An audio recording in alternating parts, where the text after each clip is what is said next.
Donald Trump has betrayed his people. Not proud of it, man enough to say it. I was one of those guys back in 2020, 2024, shit, even 2016 before I could vote. I was all for Trump. I was all for MAGA. I believed he was going to make America great again. I believed he was going to drain the swamp. I thought he was going to be different. He wasn't a career politician. And boy, was I wrong. My views didn't change. They still remain the same. I did fall for the deception, though, because I can't in good conscience support someone who's responsible for a pointless war where thousands of innocent lives are dying every single day. I can't support someone who mocked Christ on Easter. I sure as hell can't support someone who calls the people who want transparency on one of the most heinous and insidious acts in human history, the Epstein files, calls them liars and lunatics. He's probably a part of it himself.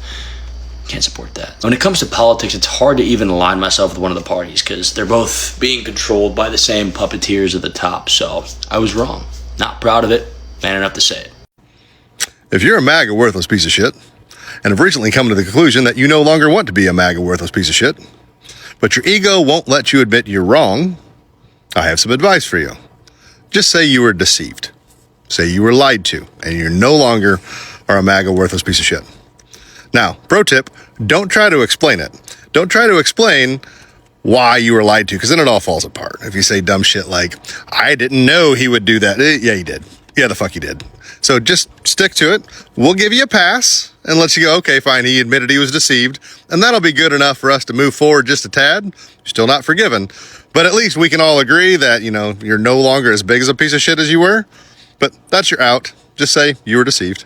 I voted for Donald Trump, but this isn't what I voted for. I didn't vote for foreign wars, and I didn't vote for high gas prices. By now, you've probably heard somebody saying that 100 times on your FYP, over and over and over again.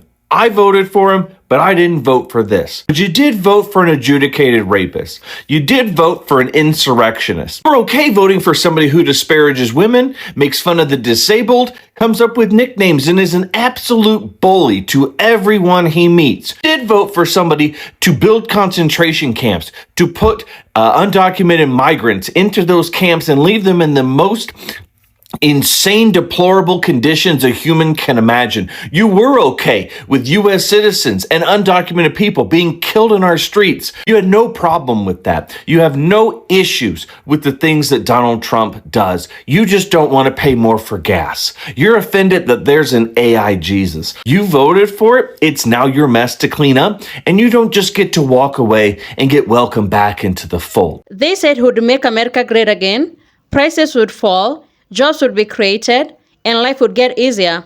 Instead, many Trump voters are now saying that they feel betrayed, misled, and even scammed. But many people want them from his first term, but they ignored. People saw the chaos, the division, the broken promises. Yet millions, they still chose him again. So once is a mistake, but twice is a choice. So let's have a look. A woman said on social media that Donald Trump is probably the most corrupt president the U.S. has ever had.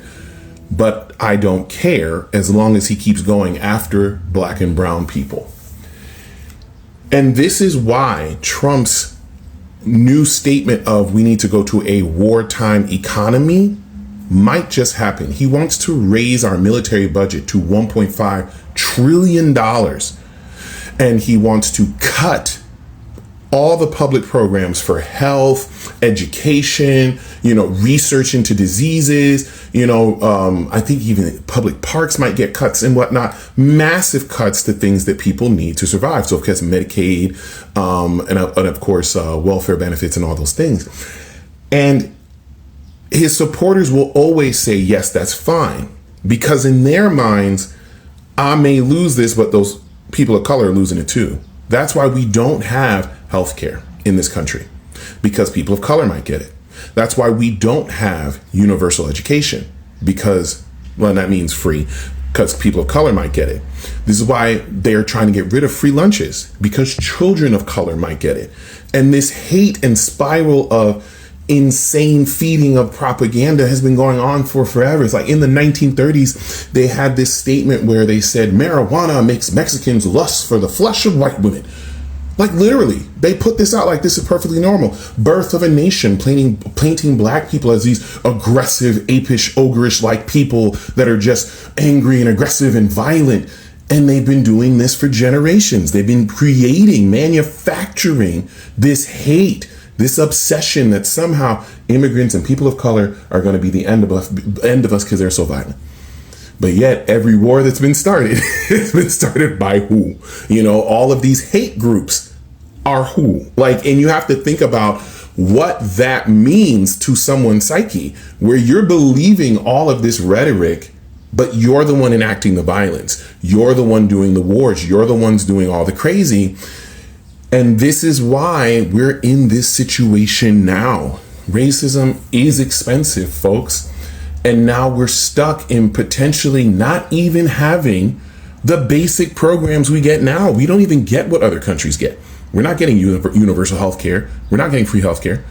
We have the most expensive health care, and we don't even get the best service. So we're not getting that because of this fear, this need to hate immigrants and people of color. And I'm just really worried at what this is going to cause, because at this point, I can't expect Trump voters to see it for what it is, that you've been played because they wrote on your racism. But I'm hoping they do at least realize these people don't have your best interest in mind. I'm hoping they come to simply that realization. They don't care about you. They don't care what happens to you that much, because they'll never see through their racism. That's ingrained in them because of the American propaganda machine. But I'm hoping they can come to the realization that they are being bamboozled. They've been hoodwinked. They've been whatever little cute thing you want to say there. They've been had. There it is. That's an old one. So this is where we're at. And I'm really hoping that at some point, this whole administration just gracefully bows out and we can try to salvage what's left of a nation, because the birth of this nation was on the backs of immigrants and black people. So y'all have a great day.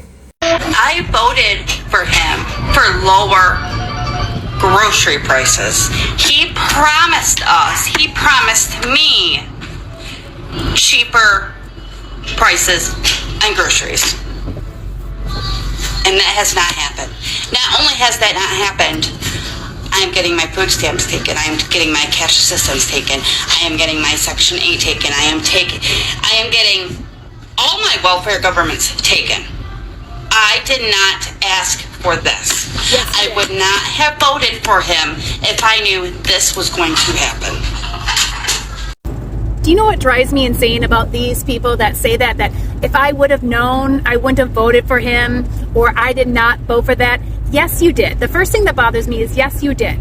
You see, you voted for those things. You just thought it would happen to someone else.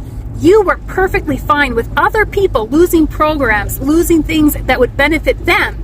You just didn't think it would touch you. You thought you were safe from losing these programs. And the other part is they say they didn't know. Bullcrap. Bullcrap. The left, independents, lots of different economic experts, doctors, scientists have been screaming about all the horrible things that Donald Trump would do. We told you about Project 2025. We told you how many times his name was listed in Project 2025. And we told you how many of his own staffers were in there as well, or helped write it. But you guys didn't believe us. You guys said fake news. We tried to warn you. You didn't either want to listen, or your bigotry and your racism, your homophobia and your sexism didn't allow you to see what was coming. So the bed that you made, you now have to lie on. The sad thing is that so many of us are in the same bed with you, but we didn't vote that way. We knew that these things were going to happen. We knew that this was going to cause havoc for everybody. And look, I'm sorry for you. I feel horrible that you're going to lose all these benefits, but you did vote for this. So if you want something to change, I suggest you call your congressperson and tell them to put a leash on Donald Trump and stop him in Congress. I suggest, instead of just coming on this app and whining and complaining about what you yourself created, you call your representative and do something about it. Otherwise, we here on the left and independent, we don't care. We warned you. All my love. Trump is becoming unhinged. I voted for him 3 times. And before I get into what I'm going to say, for the people on the left and liberals, no, I am not on your side. but I like to call things for what it is. I think Trump has done some really good things, but his actions lately are starting to concern me and are fulfilling what my fear was with him with his second term. He's got nothing to lose, right? He's going to do what he wants to do. He's not getting reelected. He could do what he wants to do. The fact that he is now calling for jailing of a journalist, running for Venezuelan president, all kinds of things, bombing civilian infrastructure, these are I hate to say it, these are things that a dictator says. And there are still some people that are just like blindly praising him and saying like, oh yeah, he's doing great, he's doing great, he's doing great. It's okay to say he's doing great with certain things and criticize things that are not going great. Let's be honest. He got his head inflated with Venezuela, right? And thought he could do that to whoever and whatever he wanted to. And now he's in a situation with Iran. So, and before anybody says, oh, Iran was close to a nuke, they've been saying that for years and years and years and years. Every time it's 6 weeks, 6 months, 6 weeks, 6 months. Just call it for what it is. These three Trump supporters are finding out the hard way. Joe Rogan is now saying that he feels betrayed by Donald Trump's harsh immigration enforcement policies. It's like betrayed? Putting your trust in Donald Trump is like putting your trust in an alcoholic to be the Secretary of Defense. Oh wait. Joe Rogan's upset because the Trump administration isn't even deporting criminals anymore, but non-violent citizens. And if such a smart guy like Joe Rogan couldn't have figured out that this was Donald Trump's plan all along, we all couldn't have. Nah, I'm just playing. Everyone that's not brainwashed could have saw this coming from a mile away. And then the Make the Rich Richer bill was passed, which means 99% of Republicans are officially cooked. And with $1 trillion being cut from Medicaid, states like Kentucky will be significantly affected. 35 rural hospitals in Kentucky are at risk of closing down, and with 1/3 of Kentucky residents on Medicaid, they're going to have to put on their bootstraps and get to work. I mean, just think of yourselves as lucky. You could have had Kamala Harris as president and still had Medicaid. I guess all we can do now is just pray that Donald Trump brings Medicaid back. Donald Trump has betrayed his people. I used to support Donald Trump because he promised to end the Russia-Ukraine war in one day. I thought he would cut all the funding for Ukraine, and the war would literally end in one day because Ukraine would not be able to fight without American weapons and American intelligence. What did Donald Trump do instead?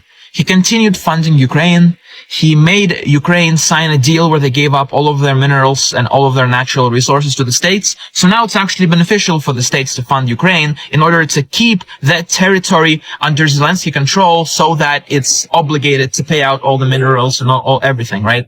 So Trump lied about stopping the war in Ukraine. He campaigned against no new wars in the Middle East. And guess what? We got a fucking brand new war in the Middle East. Donald Trump was always critical of George Bush and the Iraq invasion. He said they lied to us about weapons of mass destruction. Yet today, he's the one screaming Iran is gonna get nukes. Wake. Some people only care when the fire reaches their own house, because many cheered for harsh policies targeting immigrants, black people, brown people, but now those same policies are now affecting their wallets, their healthcare, their stability, and suddenly they are now angry. And many voters were sold a dream that life would instantly improve, that groceries would be cheaper on day one, gas would drop, jobs would flood. But now many are finding out that running a country is not about chants, hearts, or even catchy slogans. It is about real decisions that affect real lives, When prices stay high, families feel it every day. When healthcare programs like Medicaid face cuts, seniors, children, low-income families, they feel it immediately. And when tariffs are introduced carelessly, consumers often end up paying more. And when foreign policy becomes reckless, instability grows. But many voters, they ignored those warnings because they believed that the pain would land on someone else. When immigrants were demonized, they cheered. When black and brown communities were blamed, they clapped. When poor people needed assistance, they were mocked and they called it socialism. When cruelty was sold as a strength, they celebrated it because they assumed that they were protected. But this is a lesson here. When you empower division, eventually division reaches you too. Don't be motivated by hate or even racism. And what's even fascinating is that people never learned anything from his first term, despite all the warnings, because there were signs all over. America had already seen the movie. So when people chose him again, they cannot fully act surprised by the results, you know? This is where the phrase becomes powerful. Once is a mistake, but twice is a choice. The first time, someone can say they were curious, they were hopeful, or they were misled. But the second time, they had evidence, you know? They knew exactly what style of leadership they were buying into. But maybe this is an awakening and learning point for Trump voters. Maybe they'll now understand what immigrants felt when they were targeted. Maybe they'll now understand what poor families feel when the assistance is being threatened. Maybe they'll now understand what other communities feel like when they talk about fear and exclusion. So thank you so much for tuning in. Be sure to like, subscribe, and share. Have a good one. I'll see you in the next video.